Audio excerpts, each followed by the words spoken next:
मई 2021 में second wave का कोविड-19 का बहुत बड़ा पीक आया था इंडिया में, जहां पर डे 3 to 4 लाख केसेस मिल रहे थे, जिसमें सबसे ज़्यादा कमी लोगों को ऑक्सीजन की हो रही थी, क्योंकि ये म्यूटेटेड कोविड-19 का वायरस सीधा लंग्स पे अटैक कर रहा था, जिसकी वजह से लोगों को ऑक्सीजन की बहुत ज़्यादा कमी हो रही थी और लोगों की इवन डेथ हो जा रही थी। सेकेंड वेव के पीछे जो सबसे बड़ा रीज़न रहा है वो ये है कि इंडिया में आज भी फुली वैक्सीनेटेड पीपल्स की संख्या बहुत ज़्यादा कम है।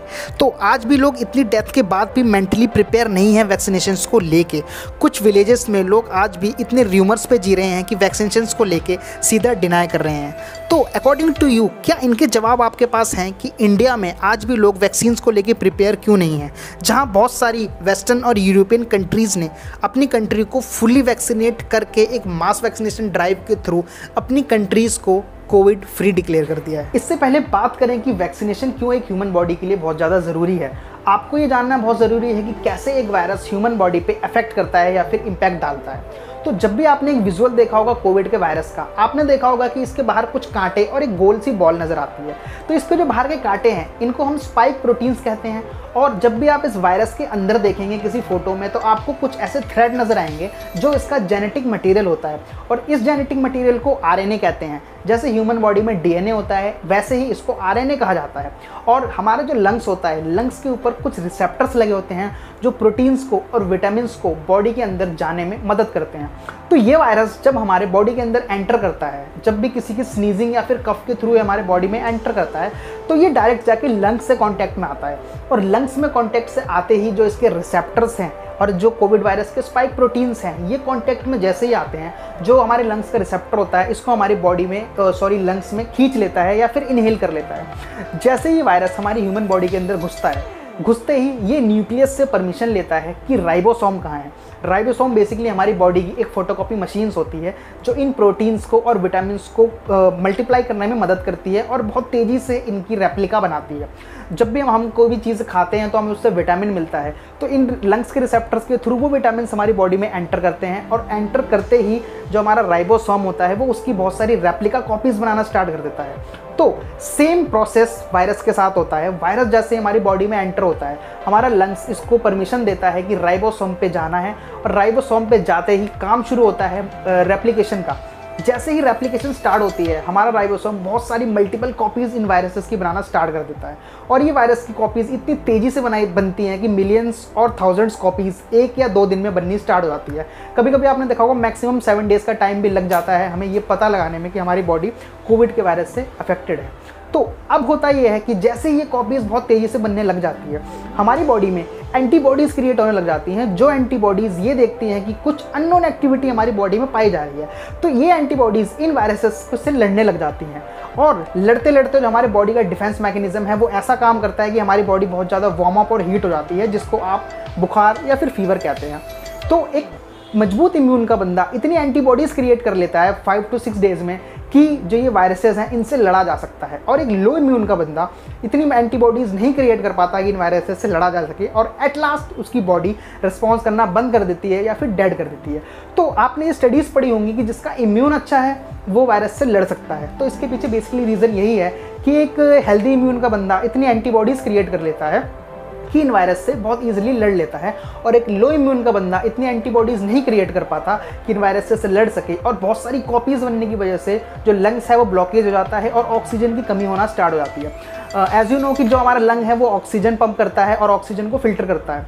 तो सेम लंग्स में बहुत ज़्यादा वायरसेस होने की वजह से इसका ब्लॉकेज हो जाता है। ऑक्सीजन की कमी की वजह से हमारा ऑक्सीजन लेवल इतना नीचे गिर जाता है कि एप्रोप्रिएट हमारे बॉडी में ऑक्सीजन ना होने की वजह से एक ह्यूमन बॉडी डेड हो जाती है।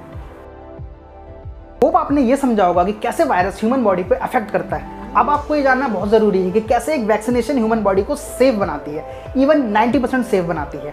तो इंडिया के पास at the present time 3 vaccine है, जिसमें से कोविशील्ड, कोवैक्सीन और स्पुतनिक वी है। कोविशील्ड जो है एस्ट्राजेनेका की वैक्सीन है जो ओरिजिन रखती है ऑक्सफोर्ड से, और इंडिया में इसको सीरम इंस्टीट्यूट बना रहा है। कोवैक्सीन भारत बायोटेक की कंपनी है जो प्योरली देसी और इंडियन वैक्सीन है।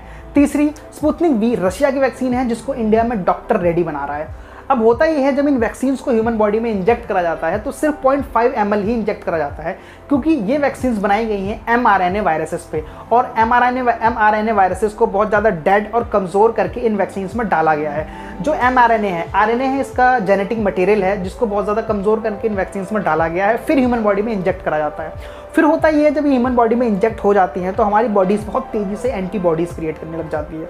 अब हमारी बॉडीज़ एंटीबॉडीज़ क्रिएट करके इन वायरसेस की स्पाइक प्रोटीन्स की आउटर स्पाइक प्रोटीन्स को ब्लॉक कर देती है, और इस वायरस का जब आउटर स्पाइक प्रोटीन ही ब्लॉक हो जाता है तो लंग्स का रिसेप्टर इसे कैच नहीं कर पाता, और कैच नहीं करने की वजह से हमारी बॉडी में ये वायरस एंटर नहीं हो पाते, लंग्स में ये वायरस एंटर नहीं हो पाते, जिसकी वजह से आपको ना ही किसी सांस की प्रॉब्लम होती है ना कुछ प्रॉब्लम होती है। हाँ, जब भी आप वैक्सीन लगवा के आते हैं तो वैक्सीन लगवा के आने के बाद आपको बहुत तेज़ फीवर आता है, जो कि मोस्ट कॉमन चीज़ है।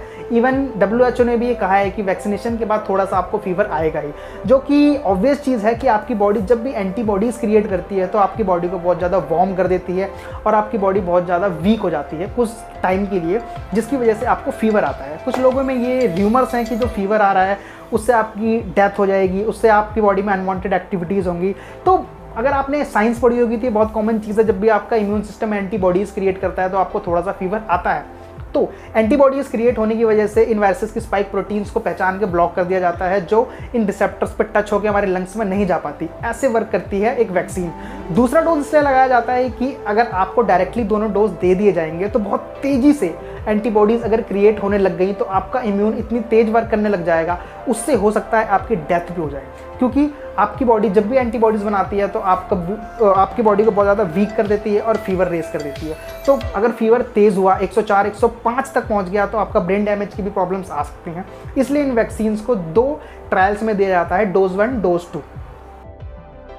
इवन आफ्टर वैक्सीनेशन कुछ लोग बहुत बुरी तरह से बीमार पड़ रहे हैं और कुछ लोगों की डेथ भी हो जा रही है, जो कि एक बहुत मोस्ट कॉन्ट्रोवर्शियल और कॉमन क्वेश्चन बना हुआ है। वैक्सीनेशंस को लेकर र्यूमर कुछ इस तरह फैलाए जा रहे हैं कि बहुत सारे यूपी के गाँव में लोग वैक्सीनेशन के डर से नदियों में कूद गए, कुछ लोग अपने घरों में छुप गए, और कुछ गाँव में वैक्सीनेशन टीम के ऊपर डॉक्टर्स पे हमला किया गया। आपको अगर एक रिलैक्सिंग न्यूज़ बताऊं तो 100 में से सिर्फ 0.04% लोगों को ही ब्रेक थ्रू इन्फेक्शन होता है।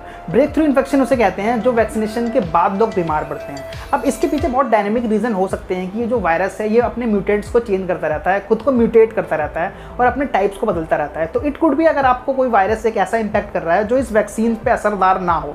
दूसरी चीज़ कि इंडिया जैसी कंट्रीज़ में जहाँ डेली के 1 से 1.5 लाख केसेस मिल रहे हैं, वहाँ पे आपको वायरस का इफेक्ट करने के चांसेस बहुत ज़्यादा हैं। बट मैं आपको बता दूं कि वैक्सीनेशन के बाद जो लोग बीमार पड़ रहे हैं उनको वेंटिलेटर्स या फिर ऑक्सीजन की ज़रूरत नहीं पड़ रही है। उन लोगों को घर में ही होम रेमेडीज़ में वो ठीक हो जा रहे हैं और डेथ रेट बहुत ज़्यादा ही कम है। 100 में से इवन 0% डेथ रेट है कि लोग मर रहे हैं। आपको वेंटिलेटर्स और ऑक्सीजन की नीड बिल्कुल भी नहीं पड़ने वाली वैक्सीनेशन के बाद, अगर आप फुल्ली वैक्सीनेटेड है दोनों डोजेस के बाद। तो जो लोग ये र्यूमर्स फैला रहे हैं कि वैक्सीनेशन से लोगों को 2 साल बाद डेथ हो जाएगी, वैक्सीनेशन से आपका फर्टिलिटी रेट कम हो जाएगा या फिर आप नामर्द हो जाएंगे, तो आपको इंडियन हिस्ट्री पर गौर करने की ज़रूरत है। इंडिया पहली कंट्री बना था जो पोलियो फ्री हुआ था। इंडिया पहली कंट्री बना था जो चिकन पॉक्स फ्री हुआ था।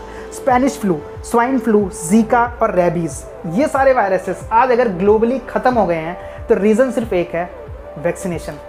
कुछ कंट्रीज़ ने मास वैक्सीनेशन करके अपनी कंट्रीज़ को टोटली कोविड फ्री कर दिया है, जहाँ पे USA, ब्राज़ील और न्यूजीलैंड जैसी कंट्रीज़ अपनी कंट्रीज़ को कोविड फ्री कर चुकी हैं और बोल चुकी हैं कि it's a great day for our country.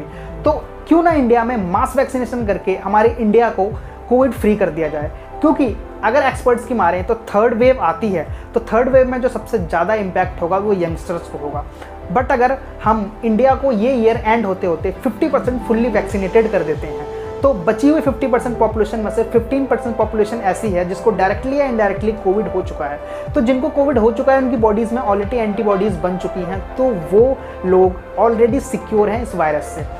65% हमारी पॉपुलेशन ऑलरेडी सिक्योर हो गई है। बची हुई पॉपुलेशन में बहुत सारे यंगस्टर्स हैं और जो 15 से 20% पॉपुलेशन बच गई, अगर 3rd वेव आती है तो उन 15 to 20% लोगों के लिए हमारे पास मेडिकल फैसिलिटीज़ भरपूर अवेलेबल होगी और मेडिकल फैसिलिटीज़ का लैक नहीं होगा, ना ही फैसिलिटीज़ का कोलैप्स होगा।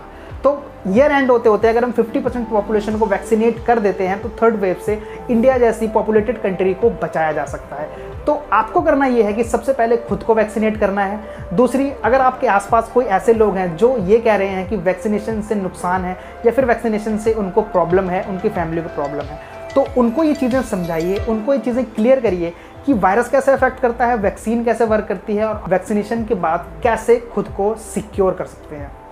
That's all for now.